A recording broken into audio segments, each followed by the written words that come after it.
Baik anak-anakku sekalian, kita masuk ke dalam bab berikutnya dari pelajaran kita di kelas 10 yaitu klasifikasi makhluk hidup ya. Kenapa kita memerlukan klasifikasi atau kenapa makhluk hidup itu harus diklasifikasikan? Ingat di bab berikutnya bahwa makhluk hidup itu sangat beraneka ragam. Ada begitu banyak keanekaragaman hayati pada makhluk hidup yang bisa ditemukan di bumi. Untuk menyederhanakan objek kajian biologi, maka dilakukanlah klasifikasi makhluk hidup. Ya, makhluk hidup itu bisa diklasifikasikan dengan 3 cara, yaitu yang pertama adalah klasifikasi alamiah dasar, yang kedua klasifikasi artifisial, yang ketiga klasifikasi filogenetik. Nah, kalau klasifikasi alamiah dasar ini yaitu sistem klasifikasi yang didasarkan pada ciri-ciri alami yang dimiliki oleh makhluk hidup tersebut.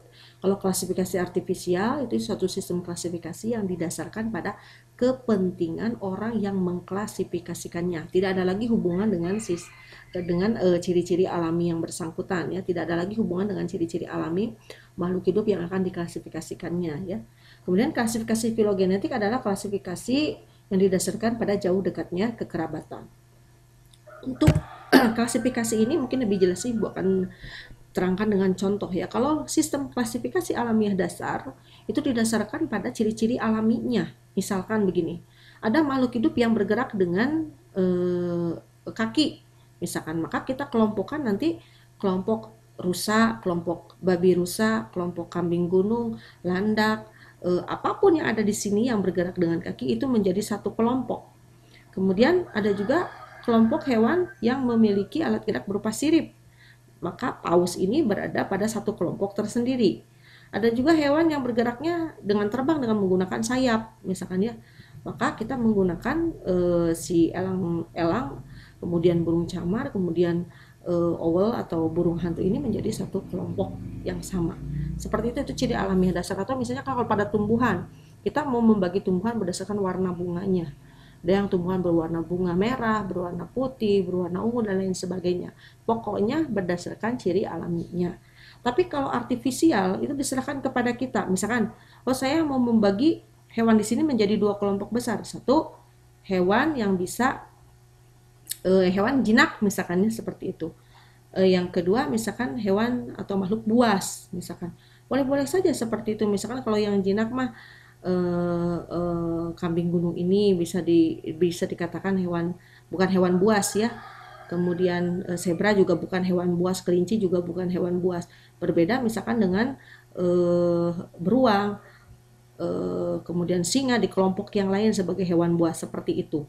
Ya, kalau misalkan pada tumbuhan, misalkan ada tumbuhan yang kita mau bagi tumbuhan berdasarkan manfaatnya, ada tumbuhan obat, ada tumbuhan yang bisa dimakan, ada tumbuhan yang bisa kita jadikan kain seratnya, kemudian bisa kita pakai kemudian seratnya ya, misalkan tumbuhan kapas atau beberapa jenis dari tumbuhan agave yang seratnya bisa kita pakai ya. Kemudian ada tumbuhan yang bisa dimanfaatkan kayunya untuk bahan bangunan, tumbuhan papan misalkan seperti itu, boleh-boleh saja.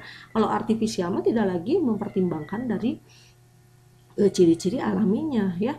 Jadi kita misalkan di sini nih ya, si paus ini bisa disatu kelompokkan misalkan dengan buaya, padahal keduanya memiliki ciri alami yang sangat berbeda kan. Tapi kalau artifisial mereka termasuk ke dalam golongan hewan buas misalkannya seperti itu, bisa saja di dalam satu kelompok ya. Kemudian terakhir adalah filogenetik. Kalau filogenetik itu berdasarkan pada jauh dekatnya kekerabatan. Misalnya di sini ya, paus dengan monyet dia memiliki ciri yang sangat berbeda ya. Akan tetapi kenapa paus dan monyet secara filogenetik mereka berada pada satu kelompok yang sama? Karena paus dan monyet ternyata setelah dilihat lagi kekerabatannya mereka itu dekat ya. Paus dan monyet sama-sama masuk ke dalam golongan mamalia. Nah, si paus ini berkerabat dekat dengan gajah, berkerabat dekat dengan siapa ini? Jerapah, berkerabat dekat dengan landak, misalkan sama-sama mamalia gitu ya. Kemudian burung elang bondol ini satu kerabat dengan pinguin, dua-duanya juga merupakan bangsa burung ya, bangsa burung yang tubuhnya ditutupi oleh bulu, yang berdarah panas, bertelur, kemudian memiliki 4 ruang jantung dan lain sebagainya. Jadi secara kekerabatan banyak sekali ciri-ciri yang menyamakan mereka, baik secara tidak secara morfologi tapi secara fisiologi. Secara fisiologinya mereka banyak sekali kesamaan cirinya, ya. Kalau hanya menyamakan morfologi saja, mungkin itu nanti masuknya ke dalam klasifikasi alamiah dasar, gitu ya. Nah, seperti itu kalau filogenetik, sekali lagi berdasarkan pada kekerabatan, ya. Nah, pada sistem klasifikasi itu juga dikenal dengan sistem-sistem takson, ya, atau taksonomi. Nah, taksonomi ini diperkenalkan, bukan diperkenalkan, taksonomi ini adalah untuk menempatkan hewan yang kita amati itu berada pada tingkatan-tingkatan tertentu, sehingga ketika disandingkan dengan hewan lain, ya, mereka berada pada tahapan atau berada pada kesamaan sifat yang mana. Itu fungsinya sistem takson. Jadi sistem takson itu sekali lagi itu adalah tahapan atau tingkatan-tingkatan hewan, mulai dari mulai dari kingdom yang memiliki ciri umum sampai spesifik ke spesies. Makin ke bawah ciri spesifiknya makin banyak, ya. Nah, kingdom untuk kucing ini adalah kingdom animalia. Kemudian divisinya divisi chordata. Chordata itu berarti dia memiliki korda. Korda itu adalah semacam tali yang berkembang, pada awalnya nanti berada pada tulang belakang kita, ya. Nah, itu beberapa makhluk hidup memiliki korda tersebut, maka dia masuk ke dalam filum chordata. Nah, si korda ini kalau pada vertebrata seperti kucing ini berada di dalam tulang belakang kita, si korda itu, ya. Nah, subfilum dari kucing ibu tidak tuliskan di sini adalah vertebrata. Kemudian klasisnya mamalia, ordo atau bangsanya adalah karnivora karena mereka pemakan daging, ya. Kemudian familinya atau sukunya adalah Felidae, kemudian genus atau marganya adalah Felis, dan spesiesnya adalah Felis catus. Nanti kamu tugasnya tulis di buku boleh, atau misalkan gambarnya boleh di print, ya, kemudian ditempel di buku, tulis mulai dari kingdom sampai dengan spesies, satu tumbuhan satu hewan. Itu tugasnya di rumah nanti, ya. Tugas yang lainnya nanti menyusul berikutnya. Nah, si Felis catus ini, ya, atau kucing ini, ya, kita tidak sebut kucing kalau penamaannya itu alamiah, ya. Kalau kita nyebut kucing di Indonesia, ya, orang luar negeri, orang Inggris tidak tahu kucing itu makhluk apa gitu kucing itu, ya. Jadi kita harus mungkin kalau bahasa Inggris lebih general, ya, lebih general kalau menyebutkan cat, persepsi orang-orang itu sama akan kucing. Tapi kalau misalkan satu bahasa itu tidak bisa dikenali di seluruh bangsa, tidak bisa dikenali di seluruh bangsa begitu saja. Misalkan begini, ya. Kenapa sih harus memakai bahasa Latin Felis catus? Kenapa kucing itu harus Felis catus ditulisnya dalam bahasa Latin?